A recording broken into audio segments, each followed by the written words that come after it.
if I was going to simplify on the question of crisis, and an occasion like this, simplifications are really called for.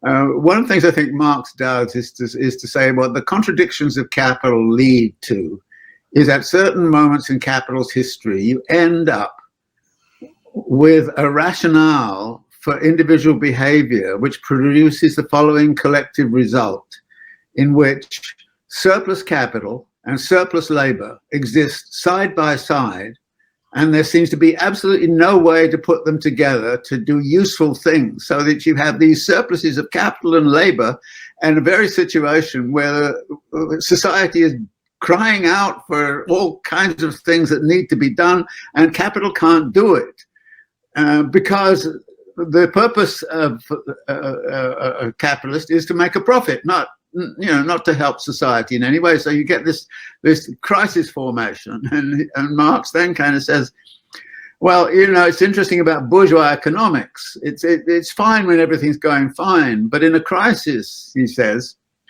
all the bourgeois economists can do is to say, this would not happen if only capitalism would perform the way I depict it in my textbook.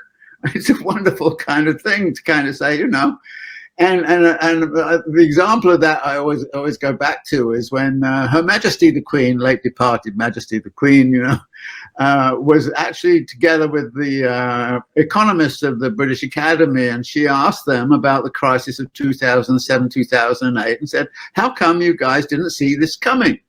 And there they are over tea in Buckingham Palace, and the economists didn't know what to say, so they decided they would write a report. And they went away and they write a report, and then they came back to her and sent it to her and said, we were really working very hard at trying to get everything together, but we missed something, and we collectively missed systemic risk. You kind of go, what? Now, if you're an engineer and you're in charge of making an aircraft and you didn't take care of a systemic risk, you wouldn't last in your job very long. And the fact that the whole economics profession, and in effect, what they were saying was, we didn't understand there was something at the center of all of this called contradictions of capital. Conventional economists hate contradictions. They hate dialectics. They hate any of this stuff. I mean, it's really amazing just to listen to them. But then when it comes up to something like 2007, 2008, they had no idea it was coming. They had no idea what the problem was, and they don't know to this day. They don't know. They have a standard solution, which is a very negative solution in the long run, which is in the middle of a crisis. What you do is you create as much money as you possibly can, and you just chuck it into the banks or chuck it in somewhere. You rescue the banks and make sure the banks are okay, and then you let the people suffer. And suffer, from all kinds of, either from inflation or deflation or something or other. So what you have is a world in which, the economists won't read Marx. They don't know how to read Marx because, as soon as you get into Marx, you suddenly find, well, there are these things which are contradictions.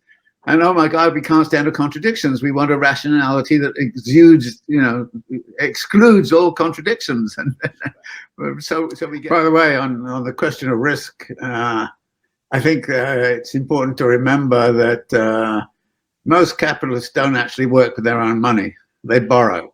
That's right. And they borrow because that allows them to make a lot of profit by leveraging, which is using that distinction between the market rate of the interest and what they actually get back. So they can. So when Elon Musk, who's a very good example of exactly what you're talking about right now, when Elon Musk puts up $40 billion to buy Twitter, he didn't use his own money. He went to the banks and he borrowed all the money, because then they are actually the ones who end up having to take the final risk. And as we know from the 1970s onwards, we had this thing called moral hazard, in which speculative investments by the banks were always guaranteed by the state, so that the banks could go out there and do all this. So they could take on as much risk as they wanted. They could do all sorts of stupid investments and speculative investments. And if they went bust, as they did in 2007, 2008, then mummy daddy state comes along and kind of picks them up and says, okay, we'll help it. Meanwhile, the population is left sort of with no houses and things like that in 2007, 2008. So again, one of the things there is that who bears the risk? Now, one of the consequences of leverage is, of course, the debt economy has grown enormously over the years. And the IMF put out a report a couple of years ago in which they totaled up all the debts in the world, private debts, public debts, corporate debts. And it came to the fact that everybody in the world, per capita in the world, the level of debt indebtedness is now something like $86,000.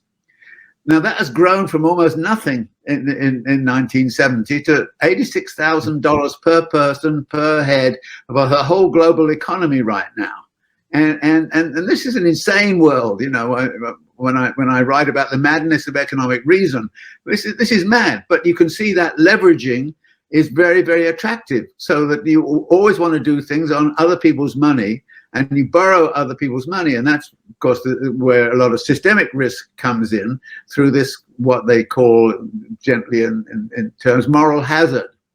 And this moral hazard is a peculiar term, but moral hazard is simply that banks can speculate on anything they like, big capital, and the bigger you are, the more easily you can borrow. So I couldn't borrow the sort of $40 billion to buy Twitter or anything like that, or borrow $20 billion as George Soros did when he bet against the pound and did all those kinds of speculative things. So that what we find is a capital which is leveraged right now, and the indebtedness in the world and the levels of indebtedness are becoming a real serious problem, and a debt is a claim on future labor.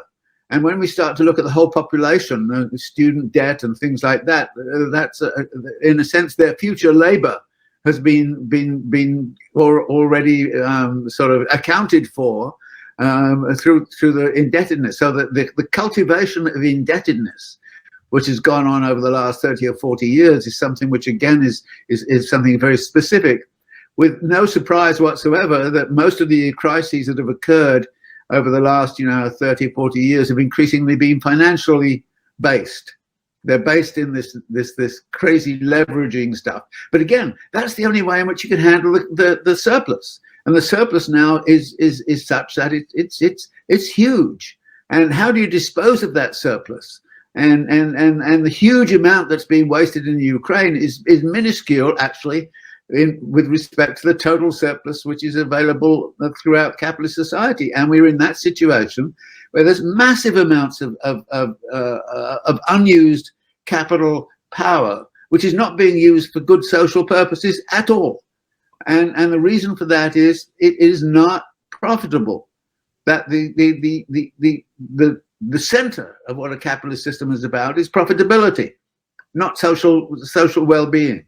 And I think you and I thoroughly agree that the big task of socialism is about turning this whole economic system around, rejigging it and reconstructing it in a way that it meets social wants and social needs, with a great deal of freedom.